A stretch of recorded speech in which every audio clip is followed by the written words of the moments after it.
Welcome to the fourth session today. So this one basically sponsored by Balfour Beatty, so thank you very much to them. And it's all about what are the hurdles and how do we overcome them in the industry. So some of those blockers, elephants in the room, whatever you want to call them, what do we actually do about making things run better?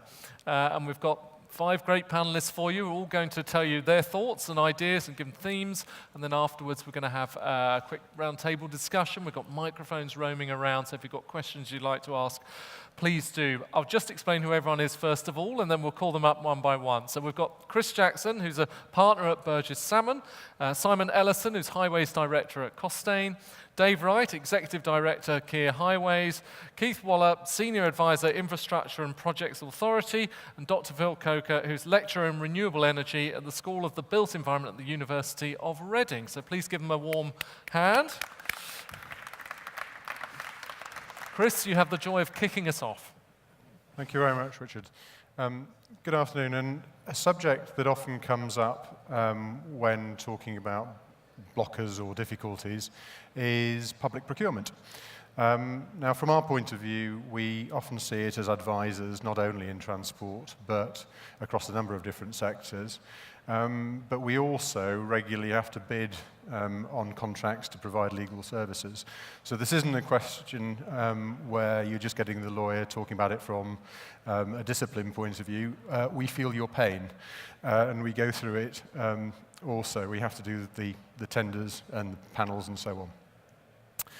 So what I wanted to do was look at both some of the practicalities and also what is underpinning it from the legal point of view and some of the dynamics that we're seeing at the moment, to then try and step back and say, well, how can we bring those two limbs together? So I think everybody in the room is probably aware that what is underpinning procurement law is a set of obligations which say it's different for public bodies. We can't just go out as in the same way as private entities do. We're a law firm, and if we want to buy laptops or whatever it is, we can choose what we want, when we want. If we want to do it next week, we can do it. As we know, it isn't like that for public bodies because it's about spending public money. It is about competition between different entities, and in particular, whilst we remain a member of the European Union, between different organisations within member states. So our procurement law at the moment is very much founded in EU law. The treaty itself, principles of fairness and equality, a series of procurement directives, some new ones, 3 of them, and a whole load of other bits and pieces as well, and then UK implementing legislation. And sometimes overlaid on top of that, you've got some contractual obligations sometimes if they haven't been excluded. So what is a public procurement exercise? And if I'm being absolutely honest, the legal system collectively is really giving a mixed message on this at the moment, because in one sense, what it's saying is it's looking at an area of law which is public in nature. It's about broadly getting it right. It's about margins of discretion. It isn't about perfection. It is about trying to do your best in spending public money wisely and getting value for money. But although it is a public law right, the way in which it has been run through the courts, and we're seeing increasing numbers of public procurement challenges in many sectors, different modes of transport, healthcare, environmental services, professional services, although noting in passing, the one profession that never challenges, curiously, is the lawyers. But across all the other areas, we're seeing many, many challenges. And the way that is playing out is in a very private law way, a very particular way that says it's all about paying damages. It's about getting it absolutely right. So let the procurement go ahead, but then over 12, 18 months, unpick it in slow time. And what we've got at the moment is a bit of a different view, perhaps between the Supreme Court, which sees it very much as a public law right, and we've had a recent ruling on this, and very much the lower courts, which are treating effectively it as construction law, because we've got the construction law judges doing procurement cases, and they're seeing it very much in that way. What we should be getting, if we want to unpick some of this, is the balance. Well, arguably, you need this in every area where law touches on something. Getting the commercials right, the financials right, the operational, the technical side, but also having the legal and regulatory framework as an enabler, not something which is introducing risk aversion or frustration, but something which will actually unpick things and allow them to go through. And I'm actually getting laughter from the front row when I said that it could be. It isn't at the moment, and this is why it's on this list of topics. So what are the issues that we see first for bidders and for authorities? And we'll see if we can get some smiles of recognition as we go through some of these.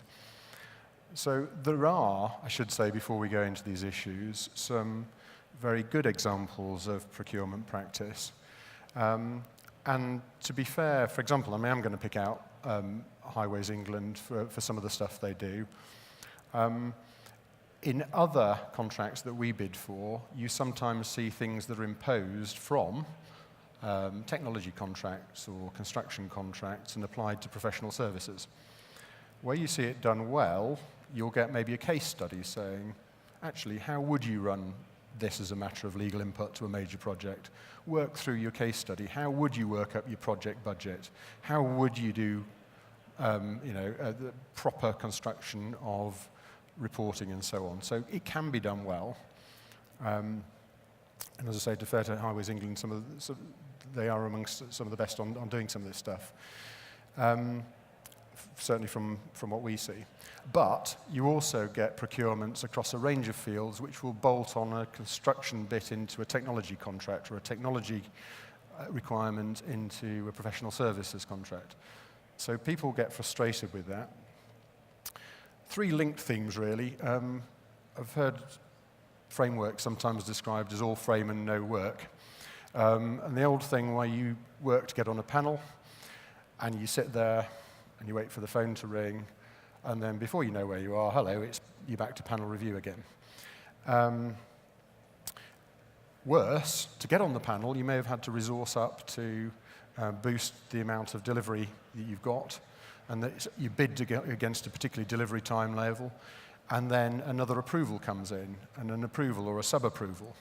And actually, before you know where you are, the whole timescale slipped right, which messes up the resourcing, it messes up the pipeline, and do it. Genuine equality is good when you see it, but actually sometimes you think you see sometimes tenders, we all see where it's tailored to a particular outcome, which is good if it's right, but if it's actually to an old solution, that may be not so good. Complexity, sometimes some inconsistency in the process. And also, how do you get this balance between competition, opening up the market, but also getting the people who actually genuinely know what they're doing? Because if you get it too much one way, you just get the same old, same old. If you open it up too far, you actually weakening the depth of knowledge and ability. So getting that balance right is important. And then, as we were hearing actually, and Jim O'Sullivan was talking about this morning, the sense that bid costs relative to the amount of work are a difficult issue, and I know that from what Jim was saying, they're looking at it very deeply. And then in the top right-hand corner, and I'll come back to this, what is going to be Brexit? We've got a procurement law at the moment which is built on obligations between organisations, between EU member states. We're going to have to think about that one. But for authorities, they've got frustrations as well. They've got the same complexities, they've got many levels of detail. I practice regularly in procurement law. I would never describe it as being straightforward. So they've got to deal with that in a business context. They've also got to wrestle with the depth versus opening the market up. How do they manage their procurement team who are disciplines in procurement, with the operational people, the people who've got a day job, with senior people who know exactly what they want and embed that vision. You've got challenge risk in there. They may get delayed in implementing, which will mess up the program, or you may have to pay twice if you get a damages claim. So you're paying the successful party and the party that lost. You've got skills, and also you've got potentially a judge coming after the event and applying some microscopic standard of perfection. So there are those frustrations as well for authorities.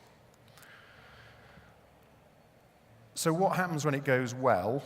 And it does happen well in certain situations, but sometimes we see some of these things blurring. In terms of pre-market engagement, it's about understanding what the market is and what it could be, and future-proofing, and using that pre-market engagement to really understand what is out there. In terms of the competition, when it is done well, it is, as we know, about really defining what is needed and when it is needed, and really giving some indications to the price-quality balance. So we're actually aligning the incentives so everybody knows what comes together. Evaluation, focusing on what is really needed, what is there, getting the consistency, and also getting the right people evaluating, people with the right skills who can actually look at the solutions and come up with the right result on them. And then into contract award, as well as all the formalities on it, and getting the legals right. Actually, how does this mesh with delivery phase, and how can we make it effective? So just some things really to conclude if we're going to maybe deal with some of the blockers and some of the difficulties, but also open up some of the possibilities. There are actually a couple of macro factors, not for the authorities, not for the bidders. But we can't, for right or wrong, have procurement law which is based on equality of treatment between the member states of the EU after whatever the leading date is after any transitional period. Because we can have something that says will stay as is, but it can't be as is because that is, at the moment, the DNA of the system we've got. So there is an opportunity in there to look at what sort of system we want. What sort of balance do we want between this micro-perfection, linking it to damages, versus actually broadly getting it right most of the time and having something that would work in real time. We have that opportunity, but it would require a degree of policy engagement. But on the operational level for the authorities and for bidders, we need certainty of process. We need to think about what the resourcing is, what are the things that need to be done when, but also when we're then going into how this is going to be delivered, how do we align the incentives, how do we give certainty on what is going to happen, how do we avoid having multiple approvals so something that's scheduled for the next 9 months doesn't slip into 18 with the resourcing impacts and the efficiency there. But if we can stand back and look at both the principles underlying it and some of the deliveries and getting some of the examples of good practice into the system, then there is the ability to drive positive change, because we hear an awful lot about the policy outcomes that we want. This is one of the tools. It is only one of the tools. But if we get this right and we design a system around the need rather than trying to shoehorn the need into the system, then this has the ability, at risk of further laughter, to actually be part of the solution rather than part of the problem.